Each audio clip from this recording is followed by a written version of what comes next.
Assalamualaikum warahmatullahi wabarakatuh. Selamat siang.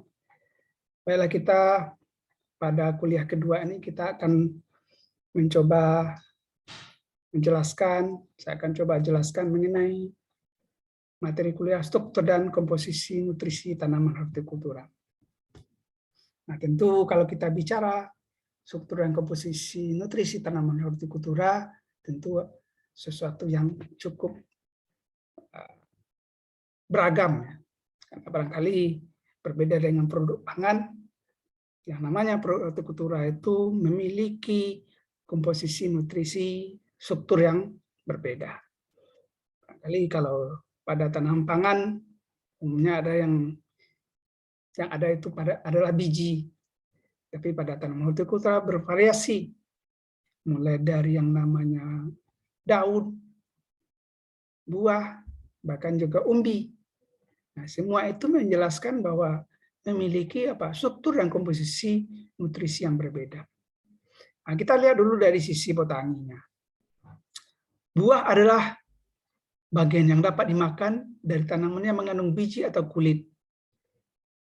Nah, tetapi konsumen mengatakan bahwa buah itu adalah produk tanaman yang memiliki aroma dan rasa manis secara alamiah. Jadi sangat relatif sebetulnya pengertian buah itu kalau dilihat dari sisi pemanfaatannya. Namun tentu yang akan kita lihat adalah struktur buah itu dilihat dari secara anatominya.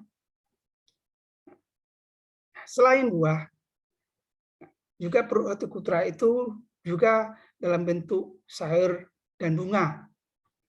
Tentu memiliki struktur yang juga berbeda dengan tanaman buah. Sehingga menghasilkan variasi baik dari struktur dan komposisi nutrisi yang dikandungnya. Jadi baik buah, sayur, maupun tanaman bunga memiliki struktur, bahkan juga komposisi berbagai nutrisi yang beragam. Tetapi berbeda dengan tanaman-tanaman pangan, dengan tanaman perkebun yang lain, ya, komoditi yang lain, yang memiliki produk hasil yang relatif sama, itu dalam bentuk biji. Maka pentinglah bagi kita untuk mempelajari tentang struktur dan komposisi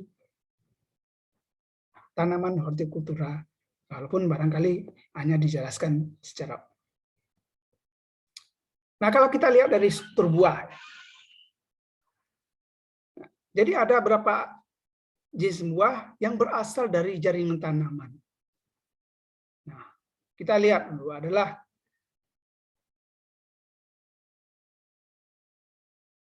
dari sisi tangkai buah. Dari sisi tangkai buah itu ya bisa dihasilkan buah, jeri, dan sebagainya. Kemudian dari pangkal buah atau reseptakel juga bisa menghasilkan jaringan yang barangkali bisa menjadi penyusun utama dari buah. Kemudian aril, kemudian jaringan intralokuler endodermis, kemudian perikap, kemudian septum, jaringan intralokuler plasenta, bahkan juga ada yang dari mesokap, endokap, karpel, jaringan aksesoris, dan dasar tangkai buah atau pedungkel. Nah, semua jaringan-jaringan yang dijelaskan itu merupakan jaringan yang menyusun organ tanaman, yang menjadi penyusun utama dari buah-buahan. Maka dikatakan akan berbeda antara buah jeruk dengan buah nanas, sistem pembentukannya. Akan berbeda jenis jeruk dengan apel, pembentukan buahnya. Jadi sangat bervariasi. Bahkan juga anggur, bahkan juga jamu mete. Tidak semua buah itu dihasilkan dari jaringan seperti tangkai buah, pangkal buah, bahkan juga dasar tangkai buah. Nah, itu barangkali struktur tanaman hortikultura, terutama struktur buah-buahan, ya. Yang jelas memiliki variasi dari strukturnya, terutama dari sisi jaringan utama penyusunnya. Kemudian juga pada tanaman sayuran juga lebih bervariasi lagi. Sayuran itu ada yang berasal dari umbi, seperti wortel, ubi, kentang, juga bawang. Tapi juga ada yang dalam bentuk buah.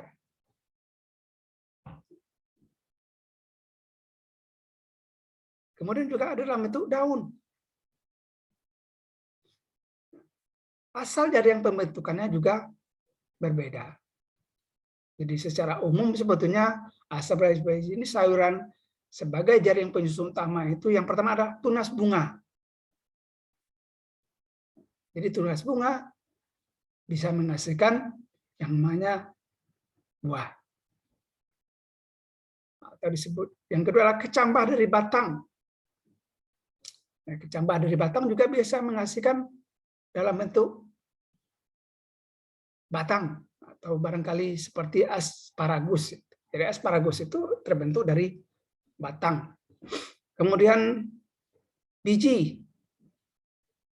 Nah, seperti tanaman jagung. Jadi jagung itu juga dikategorikan sebagai tanaman hortikultura, barangkali terutama adalah jagung manis atau jagung sayur.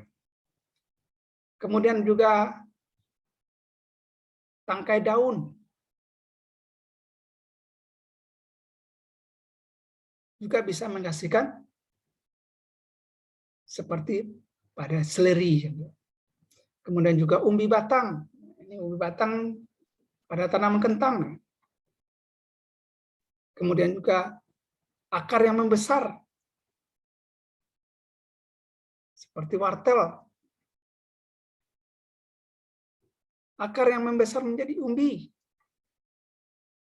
Seperti ubi. Bahkan juga hipokotil yang membesar. Bagian dasar daun yang membesar. Seperti bawang prei. Kemudian lembaran daun. Bahkan juga tunas meristem. Semuanya bisa menghasilkan komoditi atau produk hortikultura dari tanaman sayur. Jadi kalau kita lihat dari sisi sumber jaringan utama pembentukannya, antara tanaman sayur-sayuran dengan tanaman buah, kita melihat bahwa tanaman buah lebih bervariasi lagi. Kenapa? Karena tanaman buah-buahan umumnya menghasilkan buah itu adalah di bagian atas tanah. Sementara tanaman sayur-sayuran di samping menghasilkan buah, daun yang ada di atas juga bisa menghasilkan produk atau jenis produk lainnya yang berasal dari bagian bawah tanaman atau dalam tanah. Nah, bervariasi antara tanaman sayur-sayuran dan buah-buahan. Tidak sama. Jadi kalau perhatikan lagi bahwa tanaman buah-buahan barangkali lebih dipengaruhi oleh yang namanya bunga. Tetapi tanaman sayur-sayuran tidak semuanya berasal dari proses penyerbukan atau persarian. Itu mengenai struktur tanaman hortikultura. Kemudian kalau kita lihat lagi komposisi nutrisi tanaman hortikultura juga sangat bervariasi, sangat beragam. Meskipun secara umum dikatakan bahwa tanaman hortikultura itu bisa menghasilkan yang namanya protein, vitamin, mineral, dan serat. Kenapa komposisi nutrisi tanaman hortikultura itu bervariasi? Karena buah yang dihasilkan adalah melalui pembuahan putik dan benang sari atau melalui persarian, sehingga menghasilkan buah baik dari sisi bentuk, rasa, dan semuanya bervariasi. Kemudian buah diartikan sebagai produk yang dikonsumsi sebagai pencuci mulut atau dessert. Jadi barangkali kalau kita makan, maka sebelum atau setelah makan, maka dianjurkan untuk mengkonsumsi buah-buahan. Kemudian komposisi nutrisi tanaman hortikultura itu juga dilihat dari kadar air yang tinggi. Jadi buah-buahan itu memiliki kadar air 65-90%. Tetapi rendah dalam kadar protein dan lemak, kecuali alpokat. Alpokat adalah tanaman yang memiliki kadar lemak yang tinggi. Jadi itu secara umum komposisi tanaman hortikultura, nutrisi tanaman hortikultura itu berbeda dari masing-masing. Apalagi dengan tanaman sayur-sayuran. Jadi ini ada berapa nutrisi yang dikandung oleh buah-buahan dan sayur itu adalah kalsium, potasium, sodium, vitamin A, vitamin C, fiber atau serat, iron atau Fe atau zat besi, folat adalah senyawa-senyawa yang mudah menguap atau volatil. Kemudian juga ada magnesium. Itu adalah beberapa nutrisi atau kandungan mineral yang ada pada tanaman sayuran dan buah-buahan. Kemudian dari sisi nutrisi lain adalah dia mengandung energi, protein, gula atau karbohidrat, lemak dan garam. Meskipun memiliki kadar yang berbeda-beda, memiliki variasi yang berbeda-beda. Nah, kalau kita perhatikan komposisi nutrisi berbagai buah dan sayur itu, dilihat dari protein, lemak, karbohidrat total, serat, air, dan energi. Nah, ternyata bahwa masing-masing tanaman atau masing-masing jenis buah itu memiliki komposisi nutrisi yang bervariasi. Ya, kalau kita perhatikan tanaman alpokat, dia memiliki kadar lemak yang lebih tinggi dibandingkan dengan tanaman yang lain. Tetapi tanaman kanji memiliki kadar protein yang lebih tinggi dibandingkan dengan buah-buahan yang lain. Nah, ini menyebabkan bahwa masing-masing buah-buahan memiliki komposisi nutrisi yang bervariasi.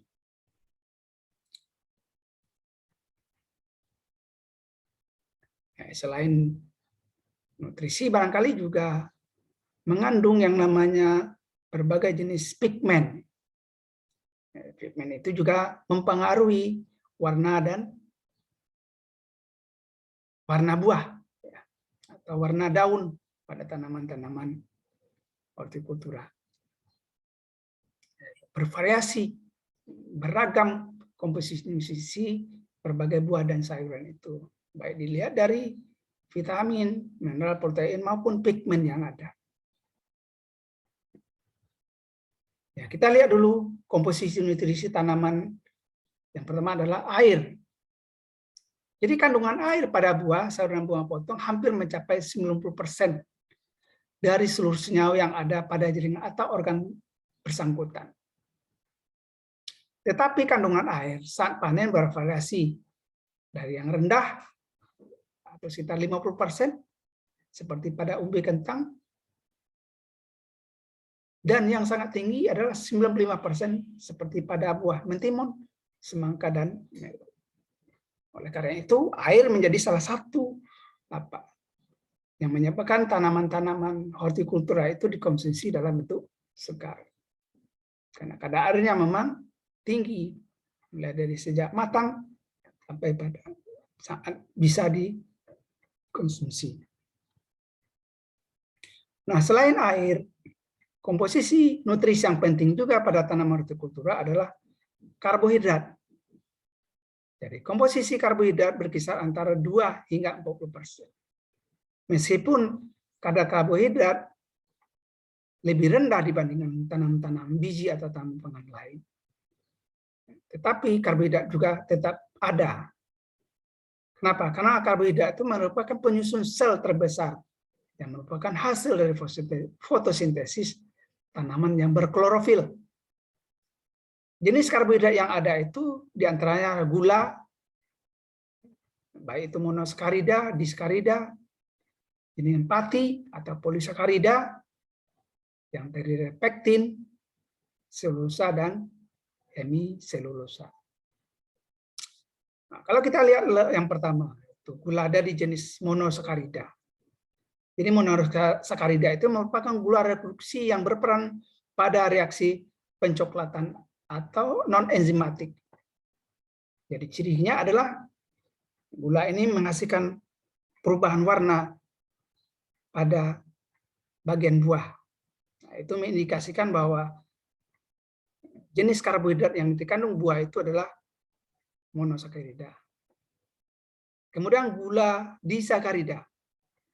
Berbeda dengan gula monosakarida yang lebih berfungsi terhadap bagaimana pengaruh perusakan dari buah sehingga buah menjadi coklat, tetapi disakarida lebih berfungsi dalam menghasilkan rasa manis pada buah. Ini kalau kita lihat pada buah apel contohnya. Jadi buah apel itu ketika kita potong maka akan terjadi yang namanya pencoklatan. Nah, pencoklatan itu menunjukkan bahwa fungsi gula reduksi sangat rendah sekali.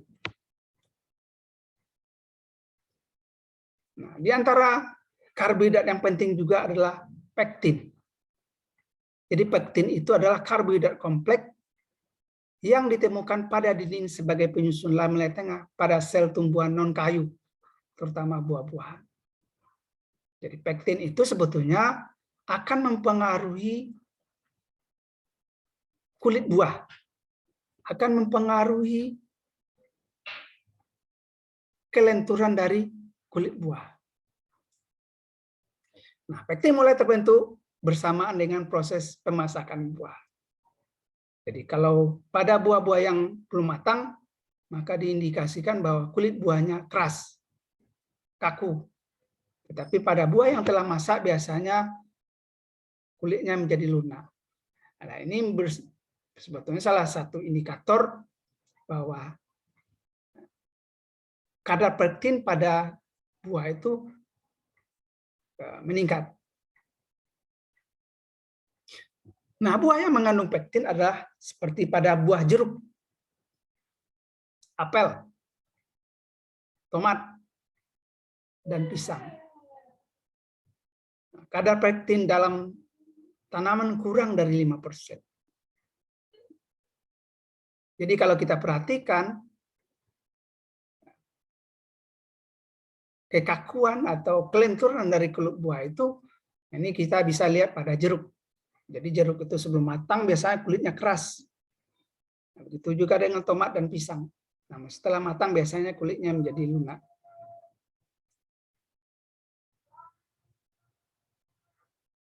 Kemudian kandungan pektin pada buah dan sayur mempengaruhi kekerasan atau tekstur. Bisa katakan bahwa umumnya dinding sel yang mengandung kadar pektin tinggi akan menyebabkan dinding sel menjadi lentur dia. Nah, seiring dengan proses pematangan dan pemasakan terjadi penurunan kandungan pektin. Sedangkan komponen lainnya yang terlalu dalam air akan meningkat. Maka barangkali itulah yang menyebabkan kulit buah itu semakin lunak. Kenapa? Karena diikuti dengan peningkatan larutan air dengan menurunnya kadar atau kandungan pektin pada kulit buah. Kemudian jenis karbohidrat yang penting juga tidak kalah pentingnya dalam bagi tanaman hortikultura adalah selulosa dan hemiselulosa. Jadi senyawa ini adalah senyawa yang tidak larut dalam air, tetapi keberadaannya menentukan bentuk dan struktur pada tanaman. Nah, kadar selulosa dalam tanaman mencapai 25%, sedangkan hemiselulosa kurang dari 5%. Nah, gula terdapat pada buah masak, sedangkan pati terdapat banyak pada buah mentah dan sayur. Gula utama yang terdapat pada buah meliputi sukrosa, glukosa, dan fruktosa. Glukosa dan fruktosa terdapat banyak pada buah dan sayur yang jumlahnya seringkali sama. Buah kesemek, buah leci, pisang dan delima memiliki kandungan glukosa dan fruktosa 10%. Sementara buah anggur memiliki kandungan gula di atas 10%. Jadi peranan karbohidrat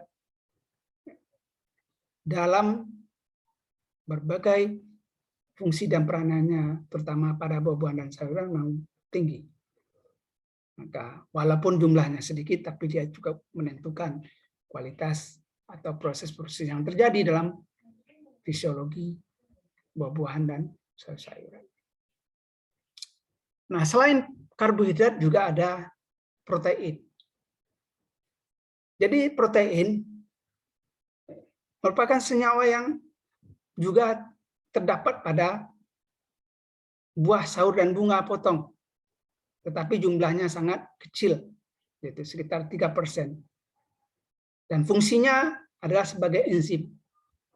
Jadi dia bukan penyusun struktur tanaman, tetapi lebih banyak sebetulnya melakukan berbagai aktivitas, membantu berbagai aktivitas metabolisme.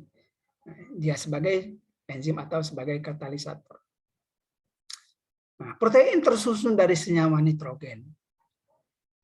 Nah, nitrogen pada buah dan sayur serta bunga potong terdapat sebagai nitrogen non-protein. Jadi dia bukan berfungsi sebagai penyusun protein. Nah, nitrogen banyak tersedia sebagai asam amino bebas.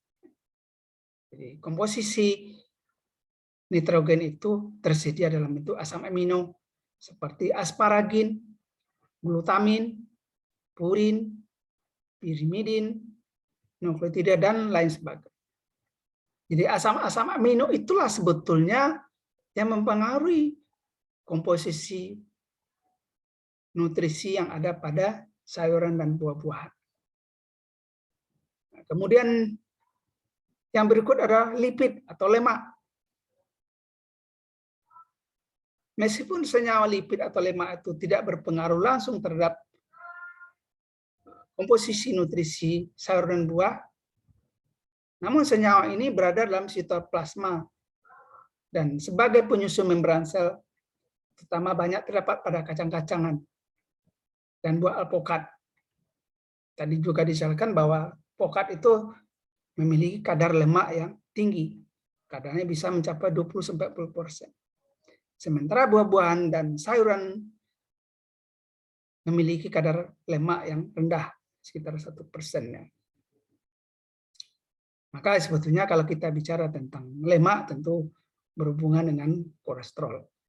Jadi bagi mereka yang mungkin memiliki kolesterol, mengurangi konsumsi alpukat karena dia mengandung lemak atau lipid yang tinggi. Tetapi dengan buah-buahan dan sayur yang lain relatif rendah, hanya sekitar 1%. Nah, selain lemak, yang penting juga komposisi nutrisi pada tanaman hortikultura adalah asam organik. Nah, asam organik itu adalah senyawa yang terdapat pada buah dan sayur yang masih muda. Dan setelah pematangan kandungannya akan turun. Nah, asam organik ini mempengaruhi rasa buah menjadi manis yang semulanya kecut ataupun sepat. Nah, rasa yang dimiliki oleh sebuah komunitas hortikultura merupakan keseimbangan antara kandungan asam organik dan kandungan gula. Jadi begitu pentingnya peranan asam organik itu dalam menentukan rasa buah. Umumnya buah-buahan itu sangat diminati karena ada rasa manis. Ya. Tapi manakala adanya juga buah yang rasanya asam, tentu akibat keseimbangan antara kandungan asam organik dan kandungan gula yang ada pada buah itu sendiri. Jadi ya ada beberapa jenis senyawa yang tergolong organik. Ya. Jadi setiap jenis buah-buahan itu juga memiliki asam organik yang bervariasi atau berbeda. Namun secara umum ada asam sitrat, asam malat, asam tetrat, asam porogenat, asam benzoat, dan lain-lain sebagainya. Tadi saya katakan masing-masing jenis buah itu mengandung asam organik yang berbeda-beda. Contoh buah apel, dia mengandung asam malat, oksalasetat, sitrat, laktat, suksinat, dan fumarat. Sedangkan buah nanas mengandung asam sitrat dan asam malat.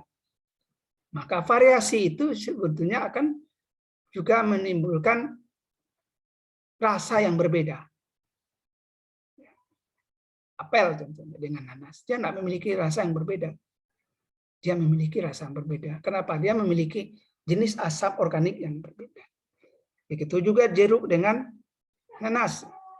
Jadi kita tidak bisa membandingkan rasa buah-buahan itu dari masing-masing. Karena memiliki kandungan asam organik yang berbeda-beda.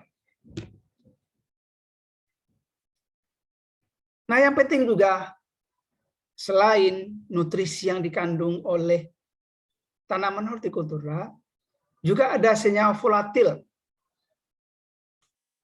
Nah, senyawa volatil itu meskipun tidak sama dengan asam organik, atau tidak sama dengan gula atau karbohidrat, lemak protein, tetapi merupakan senyawa yang bertanggung jawab terhadap rasa dan aroma. Jadi walaupun rasanya manis, tetapi aromanya kurang, biasanya konsumen juga akan tidak tertarik.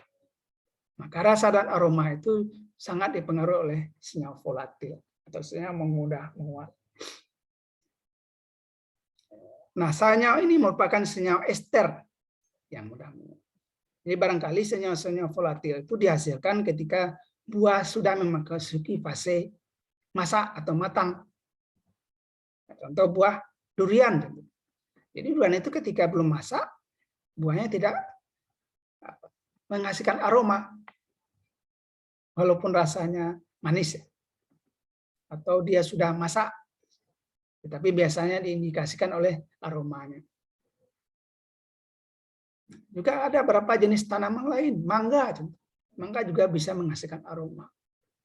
Jadi aroma itu adalah sebagai indikator terkait dengan tingkat kemasakan dari tanaman buah-buahan. Ini adalah jenis senyawa yang maksudnya jenis senyawa ester. Kemudian selain senyawa-senyawa yang barangkali bermanfaat, menjadi indikator terhadap kematangan buah-buahan dan sayuran, tanaman hortikultura dari komposisi nutrisinya juga mengandung senyawa beracun. Jadi walaupun dia senyawa beracun, sebetulnya berada pada kadar yang rendah. Senyawa bersifat racun itu terdapat pada buah maupun sayuran.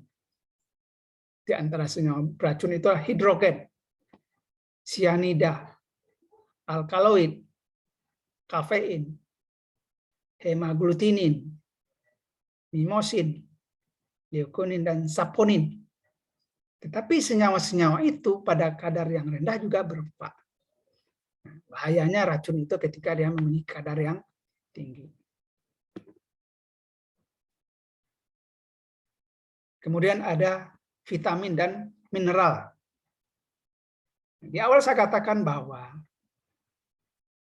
salah satu yang menjadi dasar atau menjadi komponen penting dari penyusun buah-buahan dan sayuran itu adalah vitamin dan mineral. Sementara mungkin pada tanaman-tanaman pangan tidak memiliki vitamin dan mineral. Walaupun sekarang mungkin sudah ada rekayasa genetik, bagaimana tanaman-tanaman pangan seperti padi juga bisa menghasilkan atau diperkaya dengan berbagai jenis vitamin dan mineral. Tetapi secara alamiah, tanaman hortikultura memiliki vitamin dan mineral yang penting bagi tubuh manusia. Di antara vitamin yang penting itu adalah vitamin C atau asam askorbat. Nah, vitamin C itu merupakan komponen minor dari buah dan sayur. Dan selain itu juga buah dan sayur mengandung vitamin A atau asam dan asam folat. Ini ada berapa kandungan vitamin dan mineral berapa jenis buah-buahan.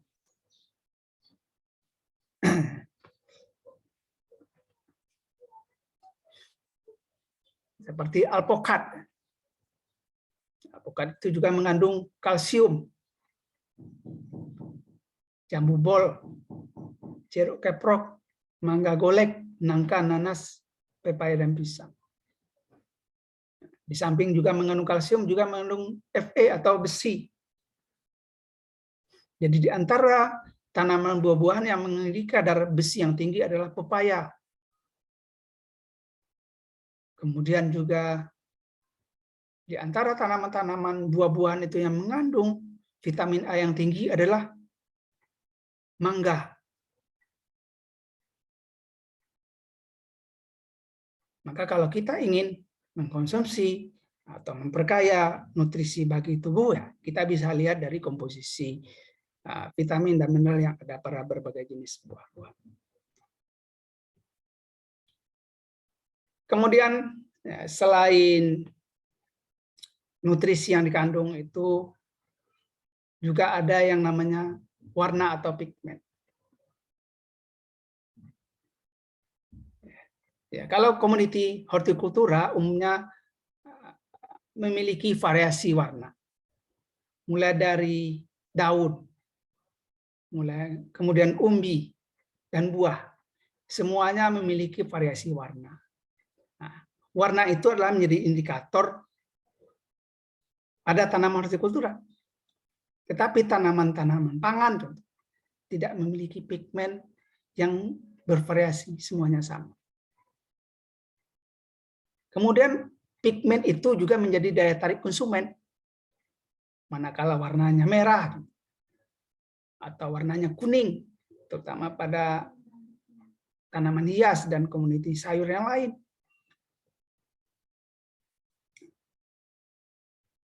Nah, sebetulnya warna buah itu berkaitan dengan kandungan mineral yang penting bagi penentuan gizi. Jadi buah pigmen itu bukan saja sebagai indikator, tapi juga menjadi indikator penting mineral apa yang dikandung oleh buah-buahan atau sayur-sayuran itu. Nah, perubahan warna terjadi akibat perubahan secara kimia dalam sel atau jaringan pada buah. Ya, mungkin pada awalnya buah itu berwarna hijau, kemudian setelah matang dia berwarna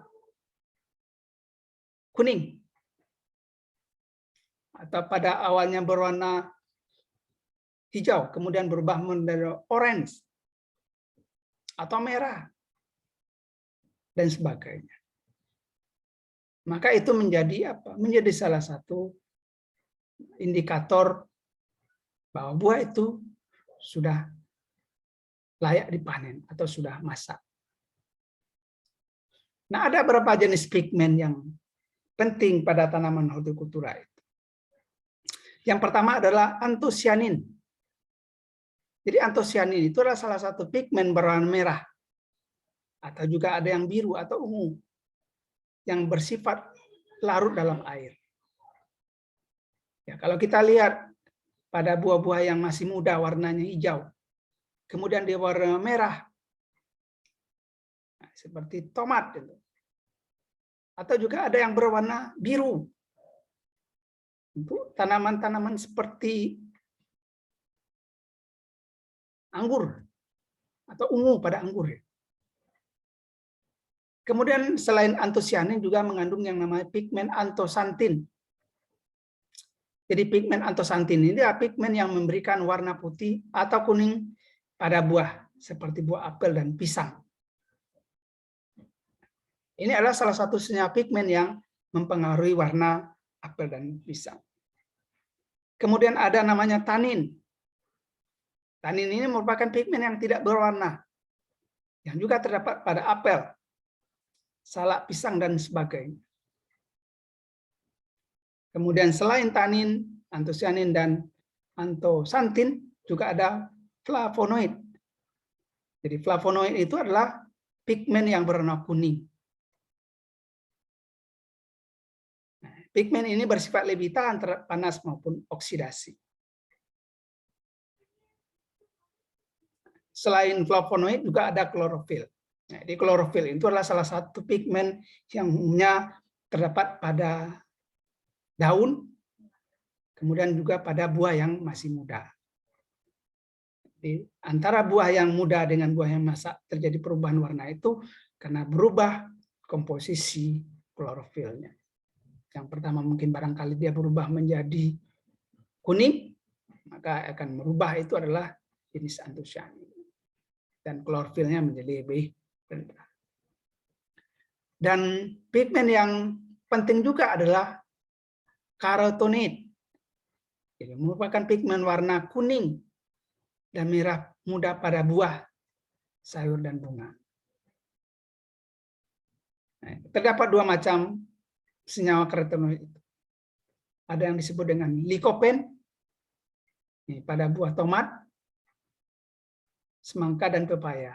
Ini warna merah dia, jenis likopen. Kemudian karoten dan santofil. Ini pada tanaman jagung, peach, dan squash, sehingga bisa menunjukkan warna orange atau warna kuning orange. Jadi semua perubahan warna itu dipengaruhi oleh yang namanya pigmen. Nah, barangkali untuk materi kuliah kita yang kedua ini cukup. Mudah-mudahan bisa dijadikan sebagai bahan diskusi nantinya di antara Anda, dan bisa dipahami dengan baik dan bisa dikembangkan. Demikianlah, dan saya kira Assalamualaikum warahmatullahi wabarakatuh.